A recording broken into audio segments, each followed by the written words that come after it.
2 de agosto de 2025, sábado da 17ª semana do Tempo Comum. Meus queridos filhos e filhas ouvintes da Rádio Rainha da Paz, queridos seguidores de minhas redes sociais, muito bom dia. Sábado, vos acolho em nome de Jesus com a paz. Sintam-se todos bem acolhidos. Iniciemos em nome do Pai, do Filho e do Espírito Santo. Amém. Leitura do livro do Levítico, capítulo 25, versículos 1 e do 8 ao 17. O Senhor falou a Moisés no Monte Sinai, dizendo: contarás 7 semanas de anos, ou seja, 7 vezes 7 anos, o que dará 49 anos. Então farás soar a trombeta no 10º dia do 7º mês, no dia da expiação, farei soar a trombeta por todo o país. Declarareis santo o 50º ano e proclamareis a libertação para todos os habitantes do país. Será para vós um jubileu. Cada um de vós poderá retornar à sua propriedade e voltar para a sua família. O 50º ano será para vós um ano de jubileu. Não semeareis, nem colhereis o que a terra produzir espontaneamente, nem colhereis as uvas da vinha não podada, pois é um ano de jubileu, sagrado para vós. Mas podereis comer o que produziram os campos não cultivados. Nesse ano do jubileu, cada um poderá retornar à sua propriedade. Se venderes ao teu conterrâneo, ou dele comprares alguma coisa, que ninguém explore o seu irmão. De acordo com o número de anos decorridos após o jubileu, o teu conterrâneo fixará para ti o preço de compra, e de acordo com os anos de colheita, ele fixará o preço de venda. Quanto maior o número de anos que restarem após o jubileu, tanto maior será o preço da terra.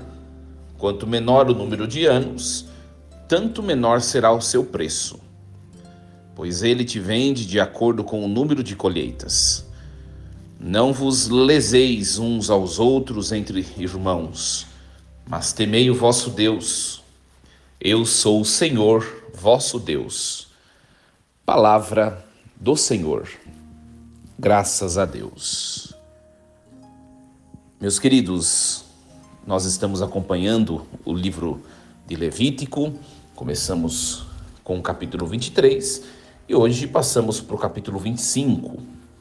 É o segundo dia que nós estamos acompanhando esse livro. Lembrando que faz parte esse livro dos chamados livros da lei, né? Para nós católicos, nós chamamos de Pentateuco, né? Que são os 5 primeiros livros da Bíblia, que referem-se de maneira geral à lei, né? A história da criação, a história do antigo do povo e os livros da lei, né? Os judeus chamam esses livros de Torá e nós chamamos de Pentateuco, né? E Levítico é o terceiro desses livros. Nós acompanhamos Gênesis já nesse ano litúrgico. Lembrando que se você acompanha esse programa todos os dias, você tem a oportunidade de acompanhar a história da salvação. Nós começamos em Gênesis, depois passamos para o livro do Êxodo, e agora, depois de terminar o livro de Êxodo, anteontem, nós começamos a refletir o livro de Levítico, no capítulo 23, que é o capítulo chamado das leis religiosas, né? As leis, as solenidades. E hoje é a continuação, tá? Então esse trecho de hoje, ele introduz o chamado ano jubilar. Aliás, a Igreja Católica está vivendo nesse ano de 2025 o ano jubilar, né? Para nós cristãos, de 25 e 25 anos, ou seja, o jubileu de prata, né?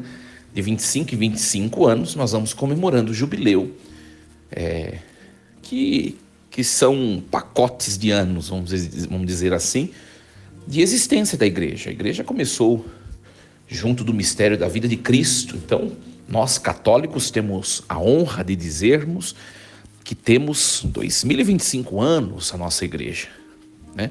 Isso é bonito, isso é importante. É bonito e é importante. Então, de 25 em 25 anos, nós comemoramos os chamados jubileus, né? Mas, padre, o que é jubileu? Jubileu é como se fosse... Quando alguém comemora 25 anos de casamento, se fala geralmente bodas, né? Bodas de prata, 25 anos. Bodas de ouro, 50 anos, né? Para a igreja, não se fala boda, se fala jubileu. Mas é tal como, para que você entenda, né? Então, só que nós não aprendemos isso de nós mesmos. Nós aprendemos do antigo povo, do Antigo Testamento. O povo do Antigo Testamento já celebrava o jubileu. Tá? Isso é importante, né? Então, esse trecho ele é uma introdução ao ano jubilar, parte das leis sociais e econômicas do livro do Levítico. Tá? Então, o jubileu, nesse tempo bíblico, no livro de Levítico, ele era celebrado apenas de 50 em 50 anos. Tá? Hoje na igreja, na tradição cristã, nós celebramos de 25 em 25. Tá? Mas nesta época bíblica, como mandamento de Deus, era para ser celebrado de 50 em 50 anos. Tá? Então, quando acontecia o jubileu, era previsto a restituição das terras, a libertação de escravos, o descanso da terra. Então, cada 50 anos era preciso deixar a terra descansar, né? Então, trata-se de uma legislação profundamente teológica e social, né?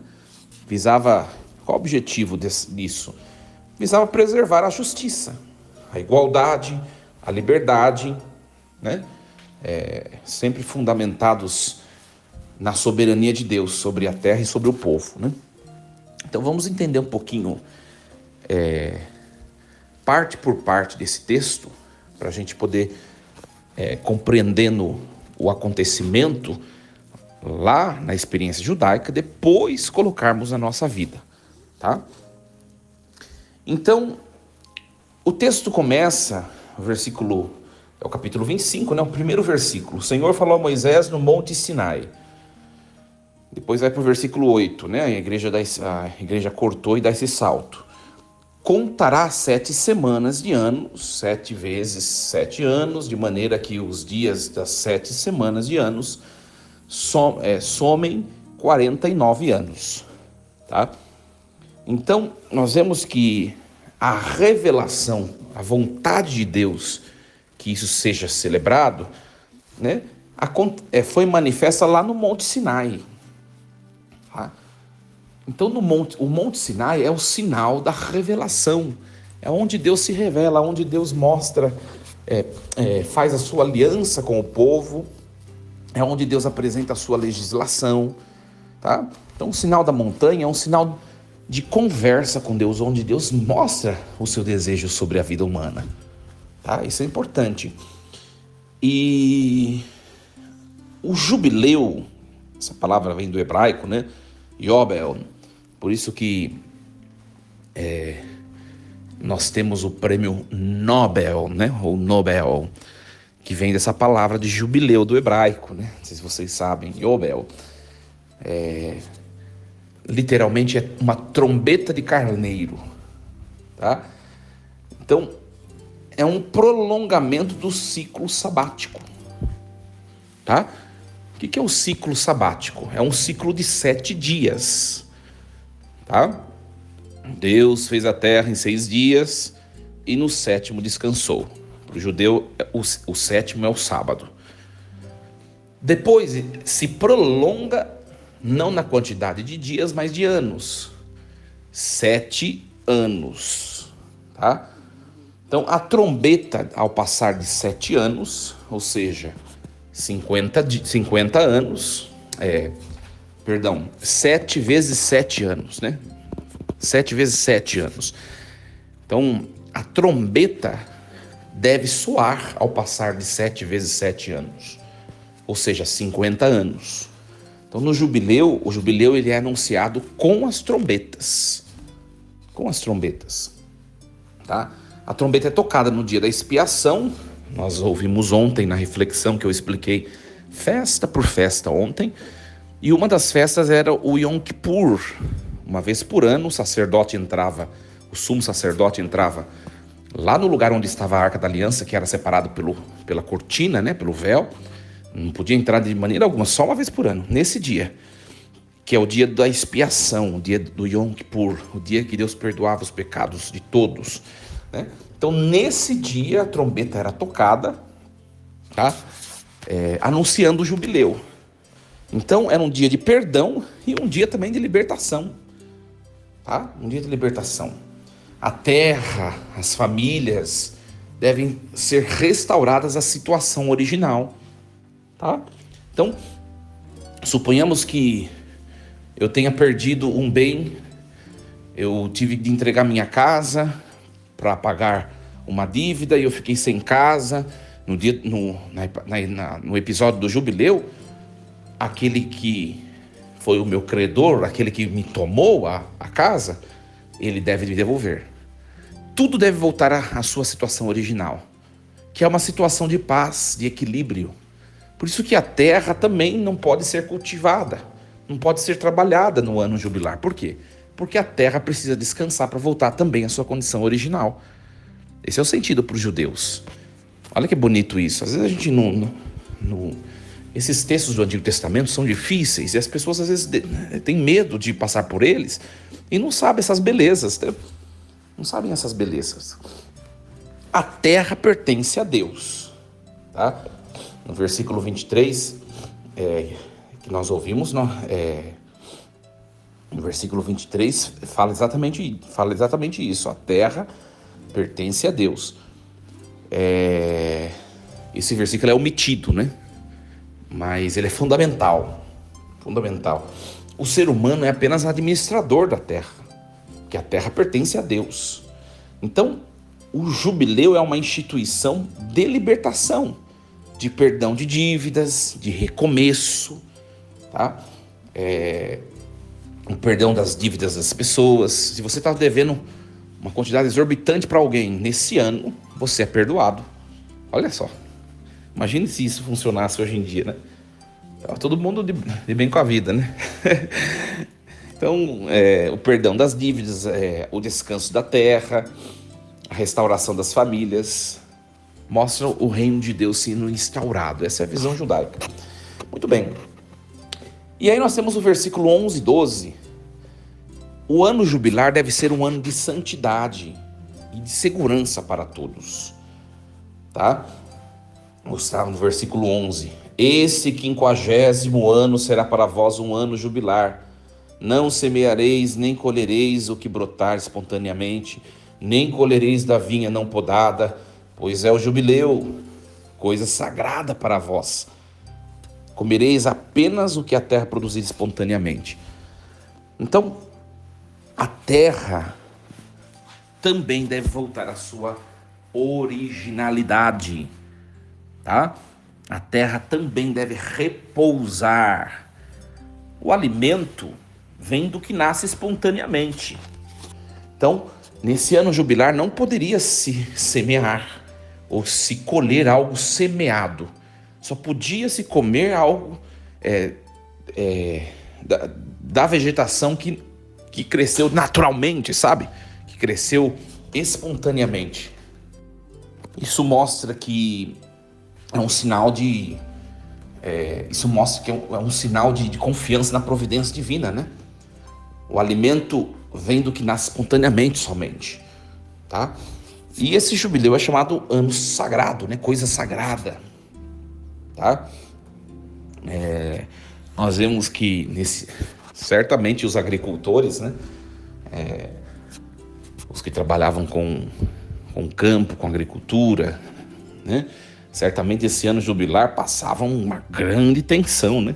Que era a fonte de subsistência destes, né? E então a economia e a agricultura eram submetidas a uma aprovação da fé. O povo nesse ano jubilar só vai comer daquilo que vem do dom de Deus, da providência de Deus, e não da exploração. É um ano que é proibido exploração. Por isso que quem Por exemplo, se eu tenho devedores, eu vou perdoar a dívida, né? Então é um ano que é para aplacar toda espécie de exploração, tá? O ano jubilar é também um tempo litúrgico, consagrado a Deus. E aí tem os versículos 13 até o 17. A terra, olha só o que diz o versículo 13. Neste ano jubilar, cada um voltará à sua propriedade, né? Se venderes algo ao teu próximo, ou comprares dele, não prejudiques. E aí, uma série de outras recomendações, né? A terra não podia ser vendida definitivamente, tá? Nesse ano jubilar. Então as vendas eram todas calculadas, com base nas colheitas restantes até o próximo jubileu. Então, o objetivo era evitar a acumulação de riquezas. Deu para entender? Então, nós vemos que essa lei que Deus entrega a Moisés, qual o objetivo dela? Aplacar a injustiça social. Porque se eu acumulei muito no ano jubilar, eu vou ter de devolver para os proprietários de quem eu... Quando uma pessoa acumula muito, ela tira de alguém. Essa é a ideia bíblica. Vocês entenderam como que é a questão da justiça? Maravilhoso isso. Isso não é comunismo não, viu, minha gente? Não é comunismo isso não, né? Onde e poucos detêm o poder e o povo passa fome e as propriedades são todas do Estado. Isso não é comunismo. Isso é justiça, porque todos possuem propriedades, né? E é bem verdade, se a gente analisar, no fundo essa ideia é anticapitalista, né? Essa ideia do jubileu veterotestamentário, né? É anticapitalista e anticomunista. Mas como pode existir uma coisa contrária àquilo que já é contrário? Porque o comunismo é contrário ao capitalismo, né? Então, como pode essa ideia bíblica? A ideia de justiça. A justiça de Deus, ela não é uma face de uma estrutura política. Ela é algo divino, minha gente, né? E é bem verdade, se a gente analisar o retrato do capitalismo, você vê pessoas milionárias, né? E você vê pessoas na miséria. O bem que o milionário possui, ele pertence àqueles que estão na miséria. A ideia de justiça divina. Por isso que no ano jubilar, acho que era o ano temido pelos acumuladores, porque eles tinham de restituir, de devolver aqueles de quem eles caçaram, eles tomaram, eles conquistaram. Interessante isso, né? Então, o objetivo era evitar a acumulação de riquezas ou a ruína definitiva das famílias, né? Então, a advertência que é dado nesses versículos 13 ao 17, não prejudiques o teu próximo. Teme o teu Deus.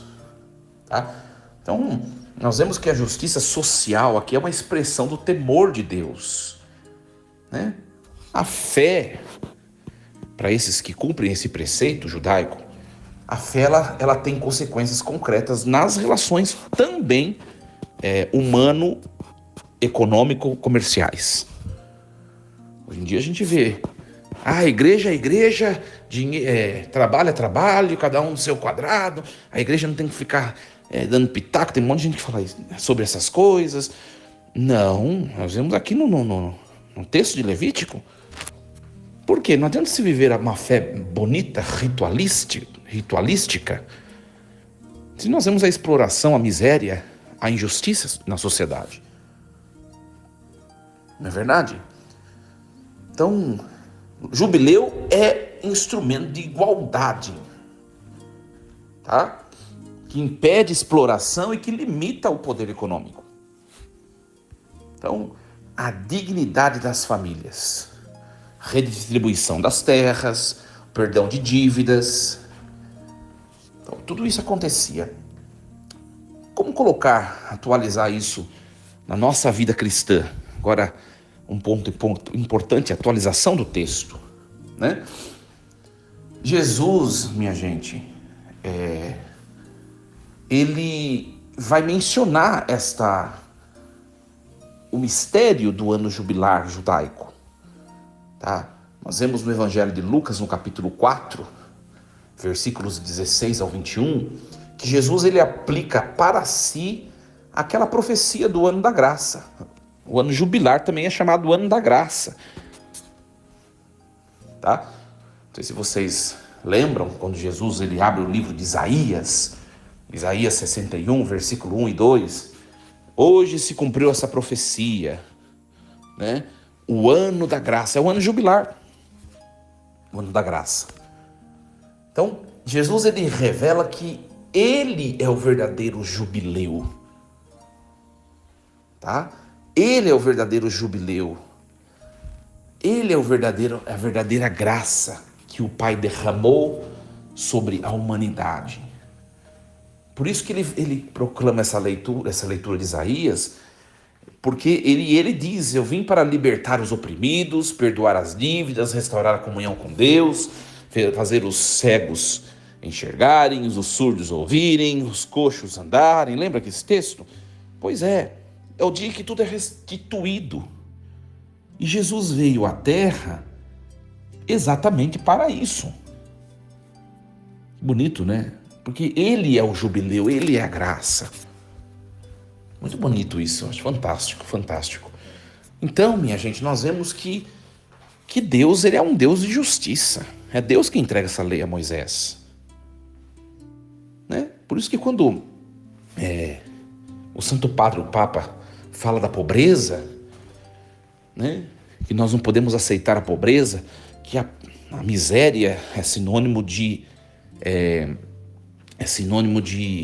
uma má distribuição dos bens da criação. Não quer dizer que o Papa é comunista, isso não é comunismo, isso é bíblico. Né? É interessante, né? É só quando o Santo Padre ou qualquer padre pregar contra a pobreza, a miséria, o sofrimento, as injustiças sociais, tem pessoas que já falam, isso daí é comunismo. Papa comunista, bispo comunista, padre comunista, não tem nada a ver, vai estudar um pouco, sabe? A pessoa nem sabe o que é comunismo e ela fica falando abobrinha, né? Como diz o ditado.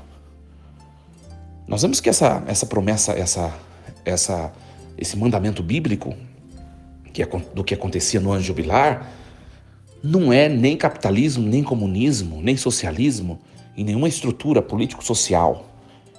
É mandamento bíblico de amor. De amor. A gente precisa entender isso. Tá? E eu vou dizer uma coisa também sobre a questão da teologia da igreja. Né? Graças a Deus, vocês leigos, né? Graças a Deus, vocês hoje têm muitas possibilidades de estar estudando a teologia, a Bíblia.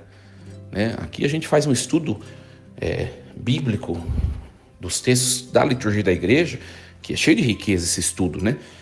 Se eu tivesse um pouco mais de tempo, eu também faria junto com vocês um estudo do catecismo da Igreja Católica, que é a doutrina, um estudo da doutrina social da igreja, que também é doutrina, né? E de tantas outras vertentes teológicas, mas falta tempo, infelizmente, né?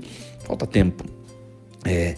Mas graças a Deus hoje os leigos têm acesso aos estudos da teologia, daquilo que é concernente à vivência da fé. Antigamente não tinha, tudo era restrito ao clero. Né? Só que tem pessoas que acabam lendo uma coisa ou outra e fica repetindo frases de gente que não sabe nada.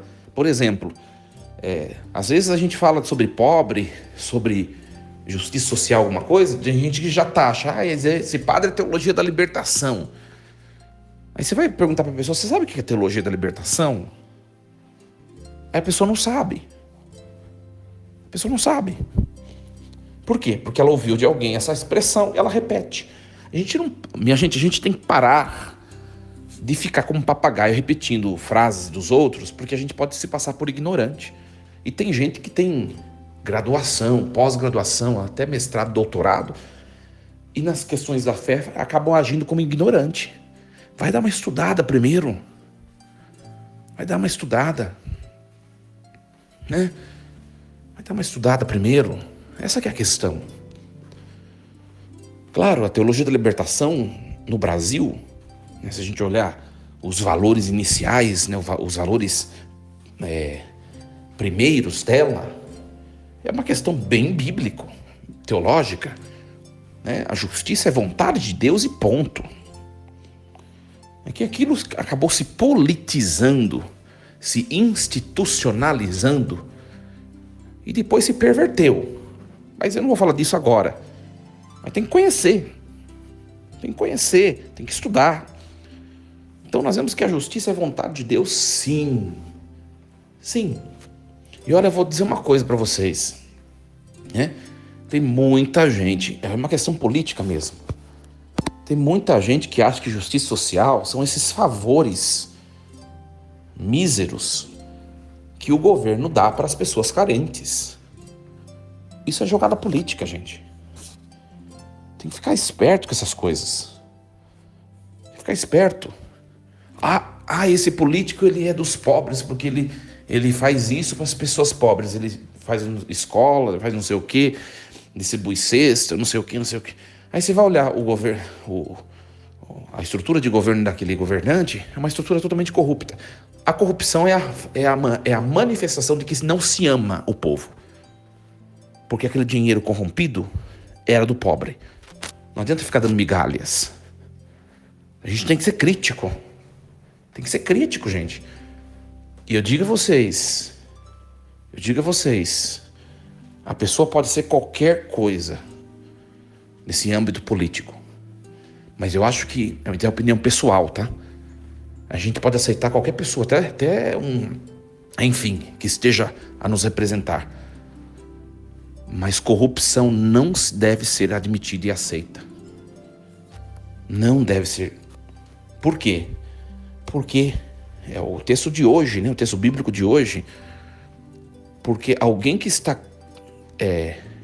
corrompendo a estrutura, desviando dinheiro, não é o milionário ou o rico que vai sofrer os impactos disso. É o que já está na miséria. Vai se tornar mais miserável. Você pode ter certeza.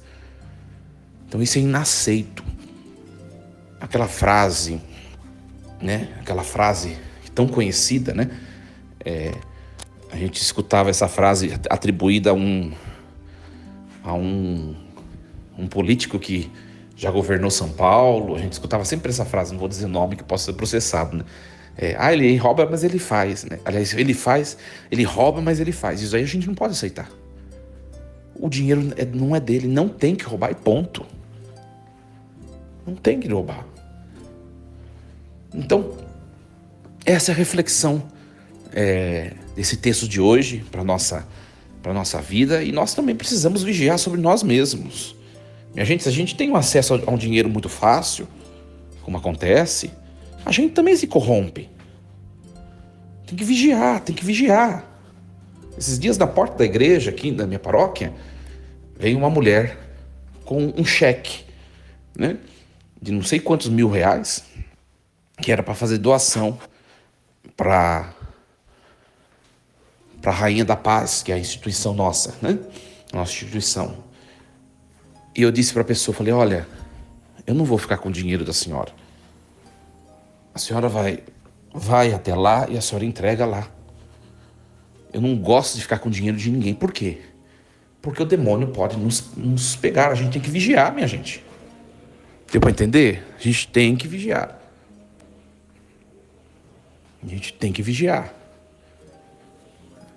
Tá bom? Então, que essa palavra nos ajude hoje. Nos ajude a refletirmos um pouco também a nossa disponibilidade dentro do mistério da justiça de Deus, né? Ser justo, ser equitativo, né? Ser equilibrado. Esse é o desejo de Deus para nós. Que Deus nos ajude. Queridos, hoje é sábado, amanhã domingo. Então amanhã nós vamos postar a homilia, só que nós vamos postar bem de noitão ou somente na segunda-feira, porque vai ser gravada a minha homilia somente na missa da noite, às 18 horas. Eu estou com visita pastoral de nosso bispo diocesano aqui nesse final de semana, Ele está aqui conosco e então nós vamos postar a homilia amanhã somente à noite ou na segunda-feira, tá bom? Desejo a vocês um excelente fim de semana, peço que rezem por mim, para que a visita do bispo aqui em minha paróquia seja promissora, seja edificante, tanto para ele quanto para toda a paróquia, né? Muito obrigado pela sua companhia. Você que me acompanha pela Rádio Rainha da Paz, continue conectado, escutando uma boa música. Bom fim de semana. Que Deus os abençoe e os proteja. Força e coragem, em nome do Pai, do Filho e do Espírito Santo. Amém. E lembremos-nos sempre, Deus está no comando de tudo.